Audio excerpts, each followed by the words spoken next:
Hi there and welcome to this third episode of my journey into the Royal Air Force. So today we're going to be talking about the medical, which is for me the second to last part of the application process. Mine is done, so all I've got is my fitness now. So it's been a long journey since May.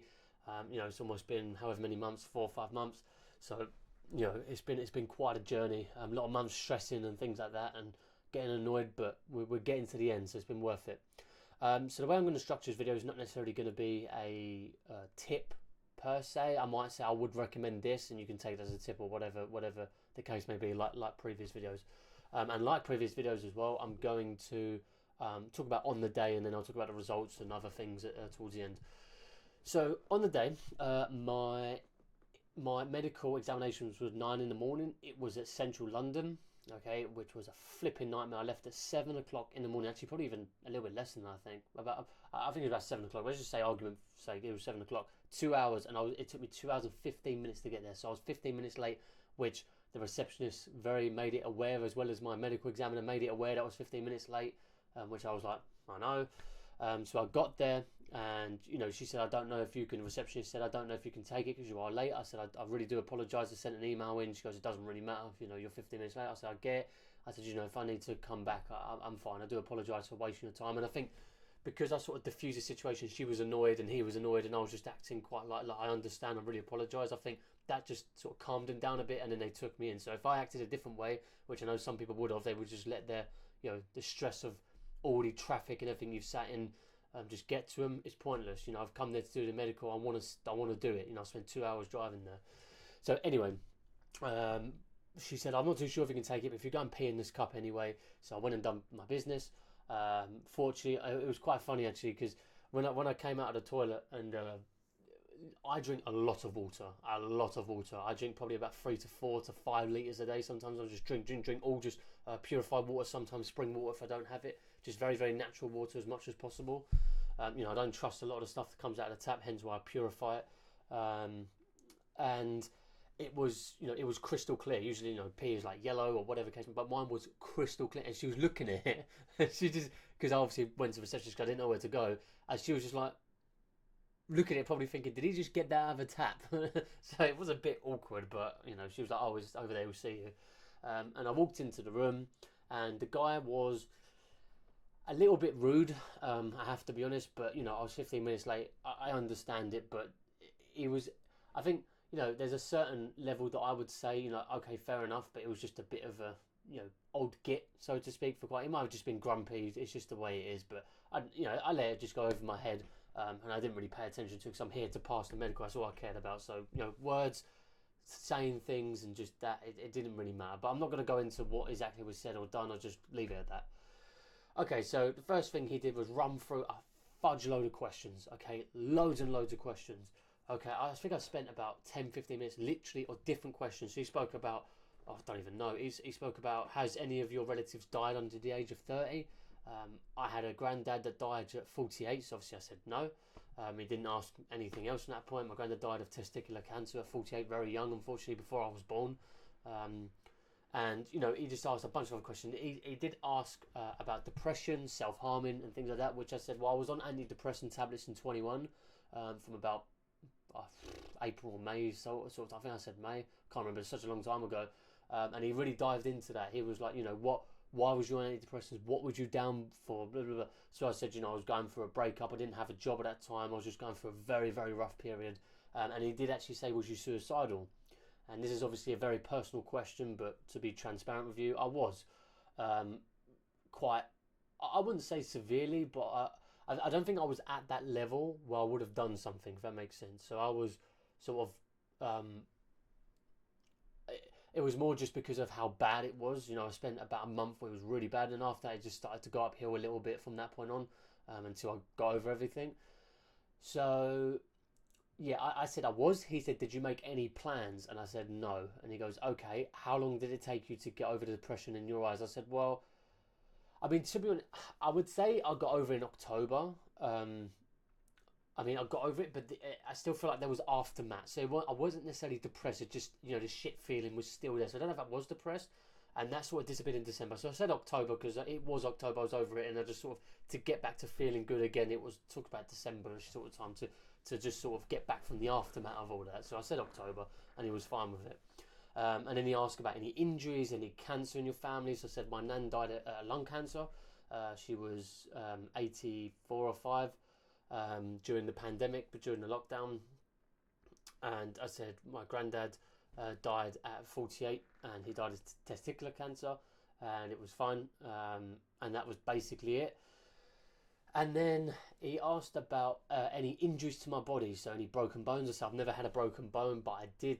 He goes, any dislocations? I said yes. I dislocated my left shoulder, and that was in 22. That was in about May, June of 2022. I dislocated my shoulder, so over a year ago. And he sort of just explained what happened, and I mentioned, I was in the gym and I was doing shoulder press, so got your back up, and I was doing shoulder press. And the weight was way too heavy, and I was just being silly, and I could feel the weight dropping back, but I didn't feel like I should have just dropped it to the side, but it was so heavy I couldn't. So my shoulder rolled all the way back, this bit popped forwards like that, and basically my arm was virtually almost vertically all the way back. So like, I can't get it, but not vertically, sorry, like horizontal, vertically, well, whatever way you look at it.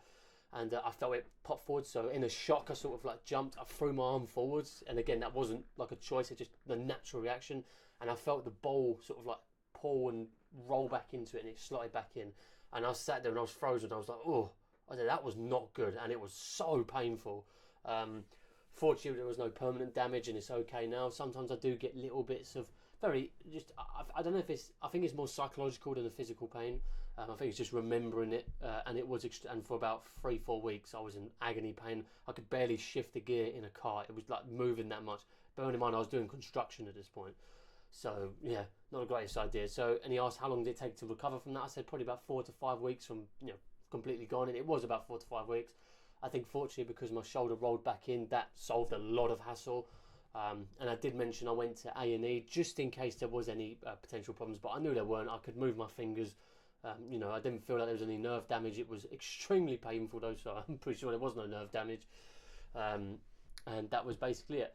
So once he done all his questions, again there's a lot and I cannot remember because it was so quick fire, and I was like no. He spoke about diabetes, he spoke about any medical history, any this, any that, any teeth problems, this problem, that problem. It was just going on forever. Okay, so once that was done, it was then moving on to this very weird thing. So I had to strip naked, so yeah, I bet you like that. So I took my shoes off. He asked me to put my clothes in a neat pile on the chair, put my shoes to one side. Obviously I had to have boxers, so I wore just the sort of standard tight fit boxers, and I basically got me to do 5 push-ups slow. 5 normal push-ups, so just from full lock to down, and then on the 6th one he said, could you go really slow, hold for 5 seconds, and then back up? And I did that fine. He went, okay, that's fine. And then again, I won't be able to remember everything because there was so much we did. He got me to touch my thumb and fingers, and he was pulling my finger and that, and it was really odd. Then he measured my height, he took my BMI, and he'd done other things like that. So once that was done, and again there was a few other things, he got me to lay on like sort of a doctor's bed. You've probably seen him in hospitals and stuff, and he was grabbing my knee and he was sort of not twisting it in a painful sense, like just moving my knee around and moving it in different angles, and I've never had knee problems, so it was fine. It did click once, and I have experienced that very rarely, like just when I'm getting started into stuff. I think it's just more of a warm-up. It goes, how often does your knee click? I said very rarely. I don't really actually notice it. I went, okay, that's fine. Done my ankle, done my toes. You check my mouth for any dental problems, any gum infections. But fortunately, again, I take great care of my teeth, so no problems at all as far as I know. Saying now I've got fillings in virtually all my teeth, so I never used to take care of them when I was a kid, but as I got older, I have, and I haven't had any problems since. Anyway, moving on from that, he then done a few other bits, like maybe stand against a wall and go and walk on my tiptoes, and he did make me do this really weird thing which you're probably going to do. You have to sort of squat down, walk on your tiptoes. Okay, so imagine that you do a squat, hold the squat at the lowest point, you then move your tiptoes and you have to walk across the room. So you could imagine what that looks like. How embarrassing does that look? It looks like Gollum. He's like it was quite funny, but it was quite embarrassing. But he'd done a few other bits. He was really pulling my left shoulder to see if it was damaged, and again I've had no problems, so it didn't affect me. I was very fortunate that it didn't cause any more. And he'd done my right shoulder, done my elbows, done literally everything. So after that, he said, okay, get your clothes on, sit back down. Sat back down. He was then going to do this breath test. Okay, so it came up with this tube thing, and we went out into the hallway to get more of a airflow stairs, the stair area, so there's a bit more airflow than just a room. And he says, this is what I want you to do. He goes, I want you to hold it. This looks very wrong, but you have to hold it like a drink, if you will. And then what you have to do is you have to hold it to the side, and then you have to breathe in, and then you quickly go in and you breathe as quick as you can. So you do, so you don't get put in your mouth, get it all fit, and then blow. You have to go straight away, and it basically pushes it. Just, I think it tests the capacity and the strength of your lungs. So I done it 3 times, and he gave me an average of about 70, whatever that means, I don't know. And again, I'll talk about the pass rates and things a bit later. So that was done. That was the respiratory stuff. After that, he done a sight thing. So he got me standing up, just like a eye test in opticians. So he got me standing up, and my eyes are terrible. So without glasses, like I can see obviously this stuff in front of me, but any further, it's all blurry really. So he took my glasses off. Obviously, I had an optician's report. So if you had to have an optician's report done, you don't have to bring it, but I brought it just for argument's sake, because you have to send it on email anyway. Anyway, so so he got me looking, and I couldn't work out anything. I could get probably about 2 letters in there at the biggest, and it's just all blurry. And he said, okay, so he made you cover your left eye, so you done your right eye, to cover your left, and blah, blah, blah. And then I put my glasses on, done the same thing over your glasses, so I can read it all perfectly. Both sides, he says, your eyes, you know, are really, he even said your eyes are terrible without glasses, but with glasses they're fine. I said, I know. So that was done. Again, I don't think there was any problems. The next thing I did was another, like, phase 2. Now, this is really weird. I didn't know they did this, so maybe you guys know, or maybe you didn't, but be ready for this. He gets a book out, and he explains it, or she explains it, that basically there's 3 types of things that they could do. It could be numbers, squiggles, or blanks, okay? And when you open it, it's not as simple as, like, you know, a number written on the wall, like a white background. You'll have like a hazed background. It'll be like sort of embedded into it, so like camouflage in it, but you can still see it. It's not impossible, okay? And then you have 3 seconds to answer each side. So it's like a flip book. It opens out like a book, and you've got to do both sides within a 3-second period. I didn't know they did this, so I was like, fuck, I'm really on edge with this. So he said, so all I did is I read out the numbers. I didn't say number. I read out the numbers, and then other ones are squiggly lines. And I actually got this wrong. Not because I didn't see it, because I didn't know which one to say, and because I just said it.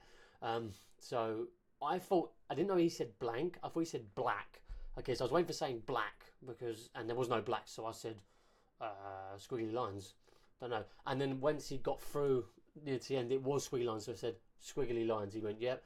And then he showed me a blank one, so I thought maybe he meant blank, so I said blank. He went, okay. Flicked back to the ones I said blank for, and I said squiggly line. He went, yeah. So basically, he was just making sure and everything was fine. And that was basically the eye test. The next thing he did, if I remember correctly on the top of my head, was the hearing one. And basically, what they did is they put these... Now, this, I thought I was going to fail this, okay? I was sitting through this, like, what the hell is this? So basically, what you do is you put these headphones on. They're not noise cancelling, so it was really noisy outside, so I had to so focus on it. And he mentioned this as well. It's like, you have to be so focused.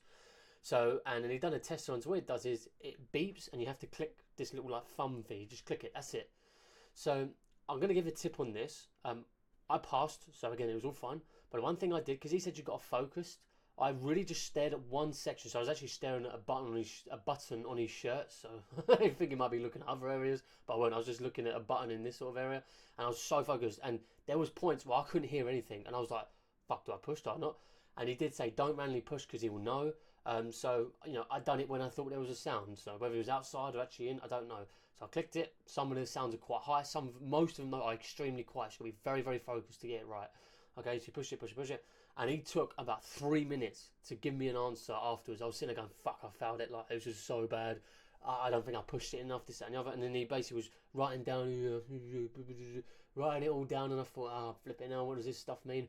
And then he went, your hearing's perfect. I thought, thank God. So, so that was technically the end of the medical, if I can remember correctly. I think that was everything. I might have missed 1 or 2 things off. But the point is, at the end of the day, just do the best you can. Again, in terms of your physical body, like for example, my partner's got a permanently damaged ankle, so she would not be able to walk in it and then she'd be fouled. So if you've got certain things like that, then you know it might be harder. But if you're generally okay, then you're not going to have a problem at all. So, okay, so the results. So it was a good and bad results. Okay, let's move to a point like this. So firstly, the good news. So he said all your major functions, so basically the most important stuff, is all a flying pass. So that's all good. And the bad news was he has to put me as temporarily medically unfit. Okay. And the reason is very small reasons, because of the dislocation and because of the depression I went through when I went through a breakup. That was it. They just want some just some more more medical records based on that, and that was basically it. So and basically on my optician's report form, they didn't actually fill everything out, so I had to go back, and they've recently come back saying they've accepted the optician's report, so that's okay. That's all got the green light. Now it's just the dislocation, because I went to A&E basically. They have to get records in case there was anything serious, and then it was then it's just the depression, and that's basically it. But unfortunately, my GP, like most GPs you could imagine, are useless, and they don't send over anything. So actually tomorrow I got an email through today saying we've contacted them 2-3 times, they're just not getting back to us. So I'm going to go into the practice, the GP, and it's going to be a fun experience, I can tell you that one. And hopefully I can get sent over. I mean, it's been a little bit of a blessing in disguise, because my fitness is still not up to like full par to what it is, but it's getting very close. So I think by the time I get this through and the medical date is set, I think I'll be all right. So very, very close at the minute. So yes, that is absolutely everything. So it was an interesting experience. I've never had that level of medical check. They also took blood pressure and basically things like that. They didn't take any blood or anything like that. Nothing up the, for guys and for girls. So don't worry about that.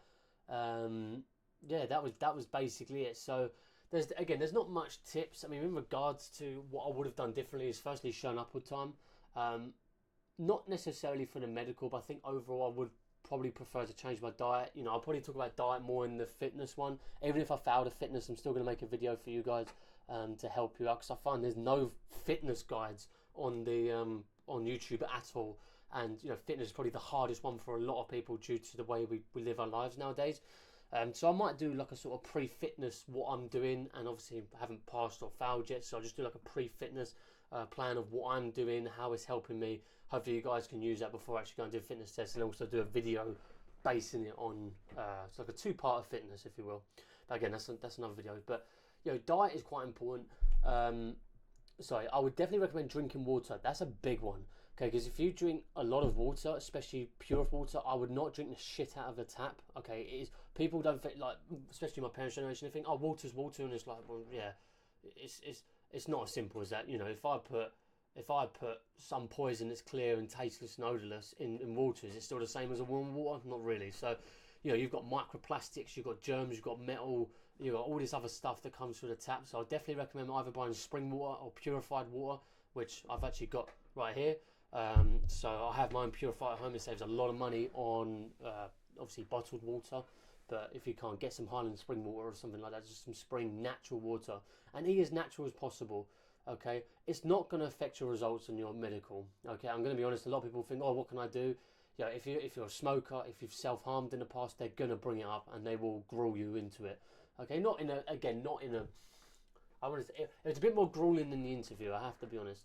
Okay, but if it's done, it's done. You've got to sort of, as they say, you made your bed and you've got to lay in it. So, just answer truthfully, answer honestly, and I mentioned about depression. I could have said no to suicidal, but it was true, so I said yes.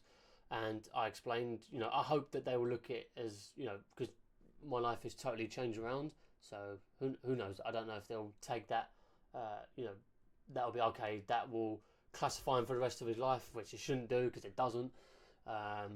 And yeah, that was basically it. So again, in terms of tips, just to wrap it up, there's not much you can really do. Just relax, get there on time, and if you have any obviously autoimmune conditions, I'll definitely recommend changing your diet.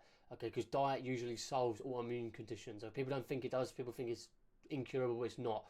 Especially I found a lot of people when they stop eating carbohydrates. I've got a friend who's got I don't know what it's called. It's an odd scientific name. But he gets red blotches on his skin. As soon as he cuts out fruit and carbohydrates, it disappears forever.